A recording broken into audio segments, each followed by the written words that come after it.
Bonjour à chacun d'entre vous et bienvenue sur Graines de sagesse. N'avez-vous jamais ressenti un frisson d'anticipation à l'idée de découvrir quelque chose de longuement espéré? C'est précisément ce sentiment que je partage avec vous aujourd'hui, car après une longue attente, nourrie par vos nombreuses sollicitations, nous allons enfin explorer ensemble les arcanes de la pensée de Baruch Spinoza. Spinoza n'est pas un penseur ordinaire. Il est une véritable montagne dans le paysage de la philosophie, et l'on ne gravit pas une telle montagne sans une préparation adéquate. Je souhaite ardemment que notre vidéo d'aujourd'hui soit à la hauteur de vos espérances et qu'elle éclaire votre compréhension de cet auteur complexe et fascinant. Pourquoi Spinoza est-il si difficile à aborder? Vous demandez-vous peut-être. Cela tient à la nature même de sa philosophie, qui ambitionne rien de moins que de nous offrir une compréhension totale de Dieu ou de la nature, ces deux concepts étant indissociables dans sa pensée. Aborder l'ensemble de la création dans une vidéo YouTube peut sembler une gageure, et c'est pourquoi je vous demande de faire preuve d'une grande indulgence à mon égard. Cette vidéo ne prétend pas être un exposé exhaustif de la philosophie spinoziste, mais plutôt une introduction à ses idées, un premier pas dans l'univers complexe de cet homme remarquable. Permettez-moi de commencer par quelques faits biographiques, car comprendre l'homme derrière la philosophie est essentiel pour saisir la profondeur de ses idées. Baruch Spinoza, philosophe du XVIIe siècle, est né dans une famille juive portugaise qui avait migré aux Pays-Bas. Sa pensée révolutionnaire, particulièrement en matière de religion, lui valut l'excommunication de sa communauté juive et même une tentative d'assassinat. Il est à noter que Spinoza conserva jusqu'à sa mort le manteau troué par le poignard de son agresseur, marque indélébile des défis qu'il a dû affronter. Son œuvre majeure, l'Éthique, fut publiée posthumement en 1677, 2 ans après sa mort, car il était conscient que publier de telles idées de son vivant aurait pu lui être fatal. Spinoza est souvent perçu comme l'antagoniste de Descartes, bien que cette opposition soit quelque peu simplifiée. En réalité, Spinoza ne rejetait pas entièrement le corpus cartésien, mais critiquait son dualisme fondamental, la séparation stricte entre l'esprit et la matière, entre la pensée et l'étendue. À l'inverse, Spinoza prônait une forme de monisme, une vision unifiée, où corps et esprit ne sont que les deux attributs d'une même substance qu'il nomme Dieu ou la nature. Pour saisir pleinement la portée du monisme spinoziste, prenons un exemple concret, celui du cannabis, dont les effets sur l'organisme illustrent parfaitement l'interdépendance entre l'esprit et le corps. Lorsqu'un individu consomme du cannabis, il ne tarde pas à remarquer une altération notable de ses capacités psychiques. Sa perception du temps peut se trouver ralentie, sa pensée peut devenir plus diffuse, moins concentrée, et il peut expérimenter une suite de pensées inhabituellement abstraites ou profondément introspectives. Parallèlement, les effets physiques ne sont pas moindres.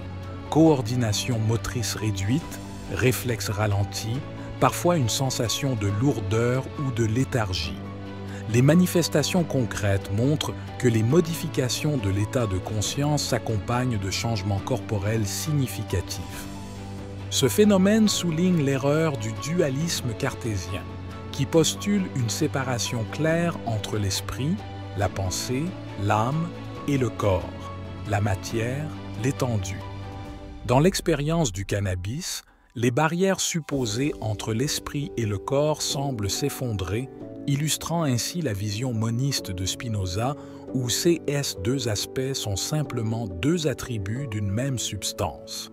Ce constat nous amène à reconsidérer notre compréhension des interactions entre nos états mentaux et physiques, nous invitant à voir l'humain moins comme une dualité fragmentée et plus comme un tout unifié. Avant de poursuivre, nous vous invitons chaleureusement à nous rejoindre en vous abonnant à Graines de sagesse, en activant la cloche de notification pour ne manquer aucune de nos vidéos et en nous apportant votre précieux soutien. Abordons à présent la critique spinoziste du libre arbitre. Spinoza remet en cause l'idée répandue selon laquelle les êtres humains seraient dotés de la capacité de faire des choix libres et non contraints. Selon lui, cette croyance est une illusion tenace. Pour Spinoza, tout dans l'univers, y compris les actions et les pensées humaines, est déterminé par des causes antérieures, elles-mêmes causées par d'autres événements ad infinitum. Cette chaîne de causalité implique que ce que nous percevons comme des choix libres est en réalité le résultat inévitable d'une série complexe d'événements et de conditions qui nous prédisposent à agir d'une certaine manière. La perspective spinoziste présente un défi majeur pour les fondements de notre organisation sociale et de nos systèmes juridiques, qui reposent largement sur la notion de responsabilité individuelle et de méritocratie. Si nos actions et nos pensées ne sont que le produit de causes qui nous échappent, la responsabilité personnelle et la culpabilité deviennent des concepts problématiques. Cela suggère que pour être juste, nos systèmes légaux et nos sociétés devraient potentiellement reconsidérer la manière dont ils jugent et récompensent les comportements humains. Dans cette première vidéo, nous avons choisi de ne pas affronter directement la question complexe du libre arbitre.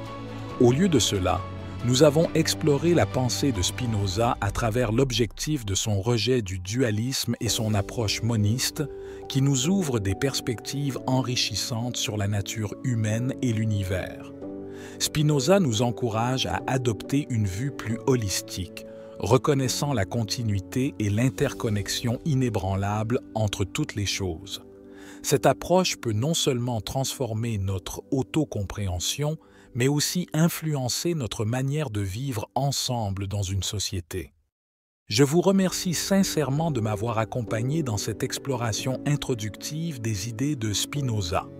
J'espère que cette discussion a éveillé en vous la curiosité et l'envie d'approfondir votre compréhension de esse et concept dans nos futures vidéos, où nous plongerons encore plus profondément dans les subtilités de sa philosophie. Restez connectés et préparez-vous à une aventure intellectuelle qui promet d'être à la fois stimulante et éclairante.